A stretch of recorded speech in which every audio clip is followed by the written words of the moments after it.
l'AMH et l'importance de tester impérativement cette hormone quand on cherche à estimer son potentiel fertile.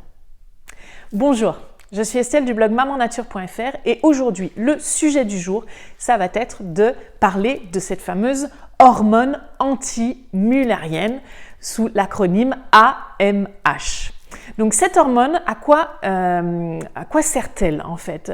Elle nous permet d'avoir un reflet de notre réserve ovarienne, d'accord? Donc peut-être que vous en avez déjà entendu parler, peut-être que vous l'avez déjà testé. Si c'est le cas, n'hésitez pas à nous mettre en commentaire si vous l'avez déjà fait.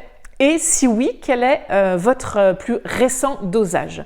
Donc ça va donner, comme je vous le disais, une indication sur votre réserve ovarienne. Donc il faut savoir que contrairement aux hommes, chez nous les femmes, notre réserve ovarienne est prédéterminée depuis notre vie intra-utérine. Donc nous fabriquons dans le ventre de notre mère des millions d'ovocytes qui, au fur et à mesure de notre avancée dans l'âge, vont diminuer. D'accord ? Donc voilà, donc l'AMH à un moment donné va nous permettre d'avoir une indication sur cette réserve ovarienne, d'accord? Donc c'est uniquement sur la quantité d'ovocytes qu'il nous resterait en stock, on va dire, d'accord? Donc voilà, donc ça c'est un dosage que je vous recommande vraiment de faire à plusieurs titres et on va en parler. Et c'est facile à faire, vous pouvez le faire à n'importe quel moment du cycle. Donc il suffit de demander une prescription à votre médecin traitant ou à votre gynécologue, bien entendu. Et donc c'est un dosage par contre qui n'est pas remboursé, mais qui n'est pas très très coûteux. Donc vous pouvez le faire sans problème. Et je vous recommande vraiment de le faire si, en tout cas, si vous pouvez vous le permettre, bien entendu. Mais faites-le parce que ça va nous donner des indications importantes. Et notamment, quand, donc ça donne une indication générale, on va dire, sur la réserve ovarienne à un instant donné, d'accord? Mais dans des cas particuliers, elle va être particulièrement importante à tester et notamment en cas de syndrome des ovaires polykystiques parce que ça va nous indiquer si vraiment vous êtes atteinte d'un syndrome des ovaires polykystiques et quel est le degré de sévérité également de ce syndrome dont vous pouvez souffrir. Ensuite également en cas d'endométriose, puisque l'endométriose peut malheureusement, en plus des douleurs, etc., impacter la réserve ovarienne, donc il va falloir tester votre AMH. Également, bien entendu, si vous avez souffert d'un cancer ovarien, d'accord, donc pour aller voir dans quelle mesure le cancer également a impacté votre stock de follicules, d'accord.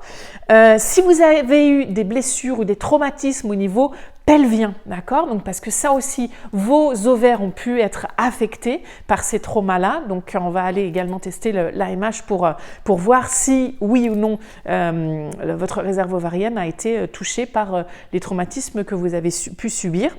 Également, si vous avez des anomalies génétiques, congénitales ou non, donc, pour lesquelles vous avez été testé ou non. C'est-à-dire, dans la famille, vous avez des anomalies génétiques ou vous-même, vous présentez des anomalies génétiques. Donc, pour tout ça, ça va être important d'aller tester vraiment l'AMH. Donc, l'AMH, vous voyez que c'est un dosage qui n'est pas toujours réalisé. Les gynécologues ne sont pas toujours enclin à vouloir prescrire ce dosage-là et pourtant il peut nous apporter vraiment des informations très très très importantes.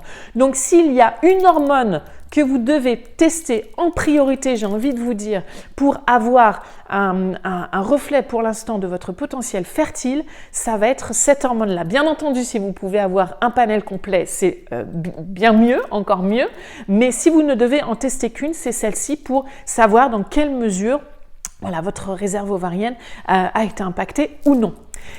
Et dans la prochaine vidéo, je vais vous donner des astuces parce que vous allez voir que votre taux d'AMH n'est absolument pas figé dans la pierre, d'accord? Donc ne vous en faites pas. Si vous testez votre AMH et que vous découvrez que malheureusement, elle est plutôt basse, plutôt dans les chaussettes, on va pouvoir mettre en place des choses pour vous aider à remonter votre taux d'AMH et je vais vous donner 2 astuces en or dans la prochaine vidéo pour vous aider à y parvenir, d'accord?